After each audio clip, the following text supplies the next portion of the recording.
आजचे अभिवचन फिलिपिकरास पत्र 4 अध्याय आणि त्याचं 6वं वचन आणि 7वं वचन.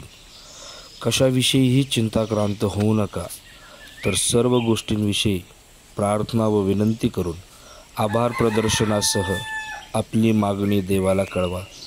म्हणजे सर्व बुद्धी सामर्थ्याच्या पलीकडे असलेली देवाने दिलेली शांती तुमची अंतकरणे व तुमचे विचार ख्रिस्त येशूच्या ठाई राखील. प्रिय बंधू आणि भगिनींनो, फिलिपिकरास पत्राचा असणारा मूळ विषय जो आहे तो आहे प्रभूमध्ये सर्वदा आनंद करणं.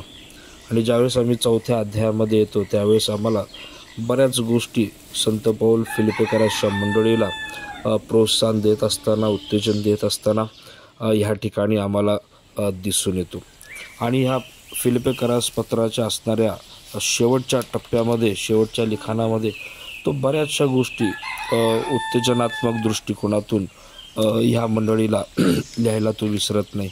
आणि त्याच्यामध्ये महत्त्वाची गोष्ट तो या ठिकाणी सांगतो की जर देवाची शांती आमच्या अंतःकरणामध्ये आणि आमच्या विचारांमध्ये जर ख्रिस्त केंद्रित विचार जर आम्हाला हवे असतील तर आम्हाला काही गोष्टी सिस्टमॅटिकली सुयोग्य पद्धतीनं आमच्या अंतःकरणामध्ये, आमच्या जीवनामध्ये त्याचं लागूकरण करणं गरजेचं. वास्तविक पाहता फिलिपे 4 पासून 9 पर्यंत हा एक परिच्छेद त्या ठिकाणी होतो. पण आपण दुसऱ्या वचनापासून जर बारकाईनं जर तुम्ही लक्ष केंद्रित केलं तर त्या ठिकाणी बऱ्याचशा गोष्टी आम्हाला पाहायला मिळतात.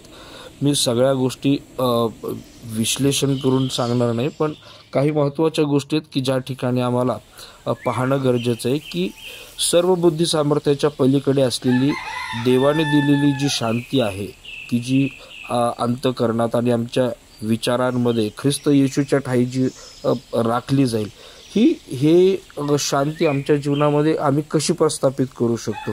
कारण बुद्धी सामर्थ्याच्या पलीकडे असणारी ही शांती आहे. आणि म्हणून ज्यावेळेस आम्ही पाहतो दुसऱ्या वचनामध्ये जर आम्ही बघितलं तर तो युवदेला आणि सुंतुखेला विनंती करतो की तुम्ही प्रभूच्या ठाई एक चित्त व्हा. पहिली महत्त्वाची गोष्ट आहे, बुद्धी सामर्थ्याच्या पलीकडे असणारी शांती जर आम्हाला मिळवायची आहे तर आम्हाला प्रभूच्या ठाई एक चित्त असणं गरजेचं आहे. तिसऱ्या वचनामध्ये त्या ठिकाणी आल्यानंतर तो त्या ठिकाणी बऱ्याच गोष्टी बोलत असताना तो म्हणतो, ज्या स्त्रियांनी माझ्याबरोबर आणि क्लेमेंत व ज्यांची नावे जीवनाच्या पुस्तकात आहेत असे माझे सहकारी यांच्याबरोबर सुवार्तेच्या कामी श्रम केले, त्यांना सहाय्य कर. दुसरी महत्त्वाची गोष्ट, प्रभूच्या ठाई एक चित्त व्हा, ही पहिली गोष्ट तो सांगतो. दुसरी महत्त्वाची गोष्ट की जे माझे सहकारी यांच्याबरोबर सुवार्तेच्या कामी ज्यांनी श्रम केले, सुवार्तेसाठी ज्यांनी श्रम केले. तिसरी महत्त्वाची गोष्ट 4थ्या वचनामध्ये आल्यानंतर तो म्हणतो की प्रभूमध्ये सर्वदा आनंद करा. प्रभूच्या ठाई एक चित्त होणे, सुवार्तेच्या कामी श्रम करणं आणि प्रभूमध्ये सर्वदा आनंदित राहणं, ही तिसरी महत्त्वाची गोष्ट तो सांगतो. 5व्या वचनामध्ये आल्यानंतर तो म्हणतो की तुमची सहनशीलता सर्वांना कळून येऊ. जर आम्ही आनंदित आहोत तर आमची सहनशीलता इतरांना कळून येणं नितांत गरजेचं आहे. आणि ज्यावेळेस ती सहनशीलता कळून येते 6व्या वचनामध्ये आम्ही कुठल्याच गोष्टीविषयी चिंताक्रांत राहत नाही, तर आम्ही प्रत्येक गोष्ट ही सुयोग्य पद्धतीच्या प्रार्थनेच्या द्वारे, विनंतीच्या द्वारे आणि त्या प्रार्थनेला, विनंतीला आभार प्रदर्शनाची जोड देऊन आम्ही आमची मागणी सर्वसमर्थ परमेश्वराच्या समोर ख्रिस्ताच्या द्वारे त्या ठिकाणी सादर करतो.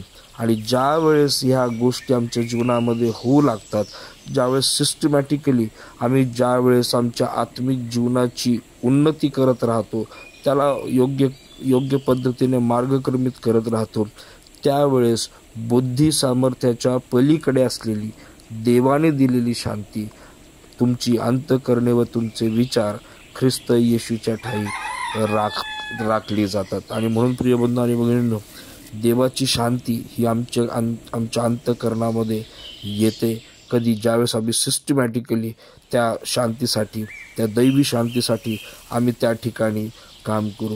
देवाची शांती ही मानवी चिंतेच्या अगदी अपोजिट आहे, अगदी विरुद्ध आहे. आणि म्हणून आम्ही या गोष्टीकडे लक्ष केंद्रित करणं गरजेचं आहे. ख्रिस्ताची आणि त्याच्या वचनाची पूर्णपणे समर्पित असलेल्या अंतःकरणाने आपण देवाचा धावा करतो, तेव्हाच ही शांती आपल्याला मिळते. आपल्या चिंता देवाच्या हाती सोपवल्यामुळे आपल्याला चिंता करण्याची आता गरज नाही असा निश्चय आपण त्या ठिकाणी करू शकतो.